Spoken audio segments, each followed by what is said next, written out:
Vikram Gowda alias Vikram Gowdlu alias Shrikant, most wanted Naxal of Karnataka. ಅವರು ಎನ್ಕೌಂಟರ್ನಲ್ಲಿ ಮೃತ ಹೊಂದಿದ್ದಾರೆ. ಎರಡೂ ಸೈಡು, ಪೊಲೀಸ್ ಸೈಡು ಮತ್ತು ಆ ಸೈಡು ಚಕಮಕಿ ನಡೀತು. ಆ ಒಂದು ಎನ್ಕೌಂಟರ್ನಲ್ಲಿ ಅವರು ಮೃತಪಟ್ಟಿದ್ದಾರೆ. ತನಿಖೆ ನಡೀತಾ ಇದೆ. ಅವರ ಮೇಲೆ 61 ಕೇಸ್ಗಳಿತ್ತು. ಅನೇಕ ರೀತಿ ಕೇಸ್ಗಳು, ಮರ್ಡರ್, ಎಕ್ಸ್ಟಾರ್ಷನ್, ಈ ರೀತಿಯ ಕೇಸ್ಗಳು, ಹಾಗೂ 19 ಕೇಸು ಕೇರಳದಲ್ಲಿ ಇತ್ತು. ಈಗ ಇರುವ ನಕ್ಸಲರ ಪೈಕಿ ಅವರು ತುಂಬ most wanted and most dreaded.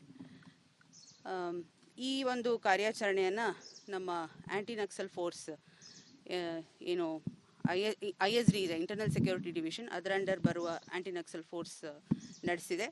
ಇದರ ಮುಖ್ಯ ರೂವಾರಿ ನಮ್ಮ SPANF ಜಿತೇಂದ್ರ ದಯಾಮ.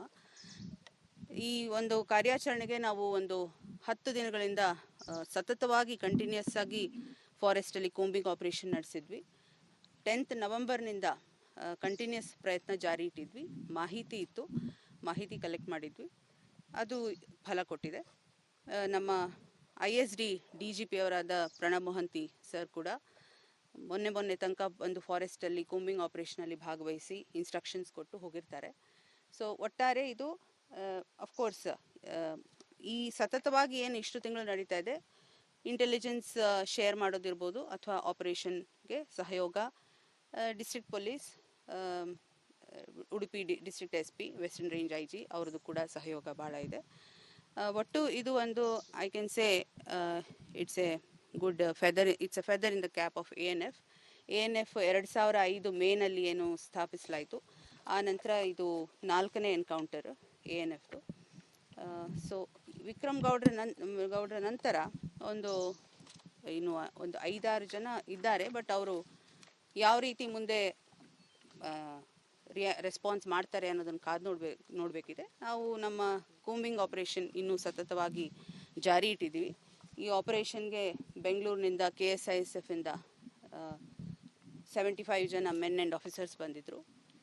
ಶಿವಮೊಗ್ಗದಿಂದ ಕೂಡ 25 ಜನ ಮೆನ್ ಆ್ಯಂಡ್ ಆಫೀಸರ್ಸ್ ಬಂದಿದ್ದರು. ಸೊ ಇವತ್ತು ಇದು ಇನ್ನು ನಾನು ಹೆಚ್ಚು ಏನು ಡೀಟೇಲ್ಸ್ ಹೇಳೋಕ್ಕಾಗಲ್ಲ. ಅದ್ಯಾವುದು ನಾನು ಹೇಳಲಿಕ್ಕಾಗಲ್ಲ, ನಾನು ಹೇಳಲಿಕ್ಕಾಗಲ್ಲ. ಇದು ತನಿಖೆ ನಡೀತಾ ಇದೆ. ಇನ್ನು ಅವರು ಎಷ್ಟು ಡ್ರೆಡೆಡ್ ಇದ್ರು, ಎಷ್ಟು ಕೇಸಸ್ ಇತ್ತು ಅಂತ ಹೇಳಿದ್ದೀನಿ. And I am confirming his death. So ಆತ ಕಬಿನಿ ದಳಂ ಅನ್ನೋ ಒಂದು ದಳಕ್ಕೆ ಸೇರಿದವ. ಕಬಿನಿ 1, ಕಬಿನಿ 2 ಅಂತ 2 ದಳಂ ಆಗಿತ್ತು ಕರ್ನಾಟಕದಲ್ಲಿ. ಕಬಿನಿ ದಳಂ 2ನೇಗೆ ಲೀಡ್ ಮಾಡ್ತಾ ಇದ್ದಿದ್ದಂಥ ವಿಕ್ರಮ್ ಗೌಡ ಮೃತ ಹೊಂದಿರೋದು. ಅವರು ಬರೀ ಅವರು 4ನೇ ಕ್ಲಾಸ್ ತನಕ ಅಷ್ಟೇ ಓದಿರೋದು.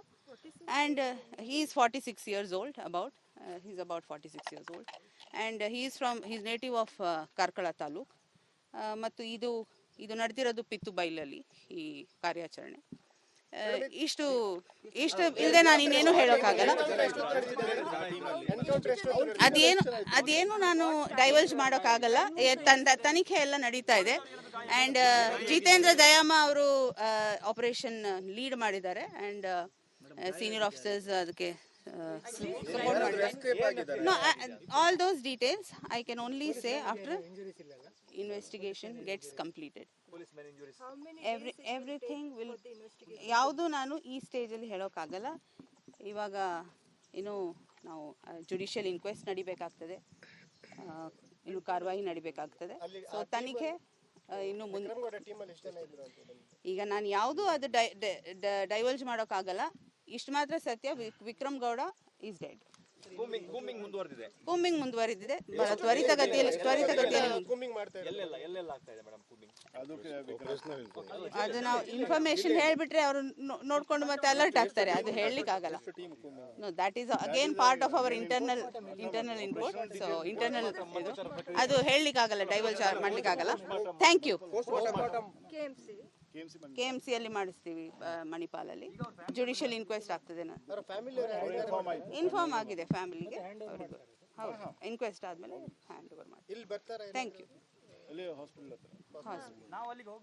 ಹಾಸ್ಪಿಟಲ್ಗೆ ಅವರು ಫ್ಯಾಮಿಲಿ ಮೆಂಬರ್ಸ್ ಆಗಲೇ ಬಂದಿರಬೇಕು ಅವರು ಅಲ್ಲಿಗೆ. ನಮಗೆ ಒಂದು ಯಾರಿಗಾದ್ರೂ ಸ್ಪಾಟಿಗೆ ಹೋಗ್ಲಿಕ್ಕೆ warning see it is already on the wane. Naxalism is already on the wane in Karnataka. ಇವರು ಇರೋದ್ರಲ್ಲಿ ಮೋಸ್ಟ್ ವಾಂಟೆಡ್ ಇದ್ರು. ಈಗ ಸರೆಂಡರ್ ಪಾಲಿಸಿ ಕೂಡ ಹೊಸದಾಗಿ ಬಂದಿದೆ. ಮೇ 24, 2024 ಸರೆಂಡರ್ ಪಾಲಿಸಿ ಹಿಂದಿನ ಪಾಲಿಸಿಗಿಂತ ಚೇಂಜ್ ಇದೆ. ನಾವು ಸರೆಂಡರ್ಗೆ ಫಸ್ಟ್ ಒತ್ತು ಕೊಡ್ತಾ ಇದ್ದೀವಿ. ಸರೆಂಡರ್ ಟ್ರೈ ಮಾಡ್ತೀವಿ.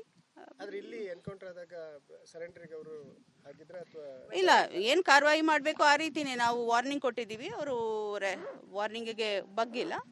ಸೊ ಸ್ಕರ್ಮಿಶಸ್ ಎರಡೂ ಕಡೆ ಫೈರಿಂಗ್ ನಡೆದಿದೆ. ಇಷ್ಟು ಹೇಳಬಲ್ಲೆ ನಾನು. Thank you. ಈ ಸ್ಪಾಟ್ ವಿಸಿಟ್ ನಾವು ಬಿಡಲ್ಲ, ಯಾಕಂದ್ರೆ ಸೀನ್ ಆಫ್ ಕ್ರೈಮ್ ಇದೆ. We cannot allow it. Those details also I cannot divulge. I can only say he is dead.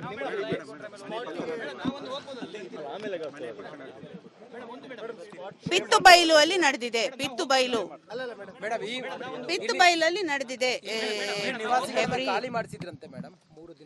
ಇವೆಲ್ಲ ನಾವು ಡೈವಲ್ಜ್ ಮಾಡೋಕ್ಕಾಗಲ್ಲ ಡೀಟೇಲ್ಸ್. ಆಮೇಲೆ ಇದೆಲ್ಲ ಪಾರ್ಟ್ ಆಫ್ ಇನ್ವೆಸ್ಟಿಗೇಷನ್. ನಾನು ಇದು ಹೇಳಲಿಕ್ಕಾಗಲ್ಲ. Thank you.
ಒಂದು ವರ್ಷ ಕಳೆದ ಒಂದೇ ವರ್ಷದಲ್ಲಿ ಚುನಾವಣೆಗಳು, ರಾಜಕೀಯ ತಂತ್ರ ಪ್ರತಿತಂತ್ರಗಳು, ಅಭಿಯಾನ, ಜನಪರ ಅಹೋರಾತ್ರಿ ಹೋರಾಟಗಳು, ಪಾರದರ್ಶಕ ವರದಿಗಾರಿಕೆಯ ಪಣ ತೊಟ್ಟು ಮುನ್ನಡೆದಿದ್ದೇವೆ. ಒಂದು ವರ್ಷದ ಸಂಭ್ರಮದ ಜೊತೆಗೆ ಜವಾಬ್ದಾರಿ ಕೂಡ ಹೆಚ್ಚಾಗಿದೆ.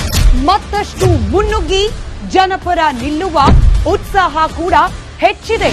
ಯಾಕಂದ್ರೆ ಇದು ರಿಪಬ್ಲಿಕ್ ಕನ್ನಡ, ನಿಮ್ಮದೇ ಧ್ವನಿ. ಒಂದು ವರ್ಷದ ನಿರ್ಭೀತ ಪತ್ರಿಕೋದ್ಯಮ ರಿಪಬ್ಲಿಕ್ ಕನ್ನಡ, ಇದು ನಿಮ್ಮ ಧ್ವನಿ.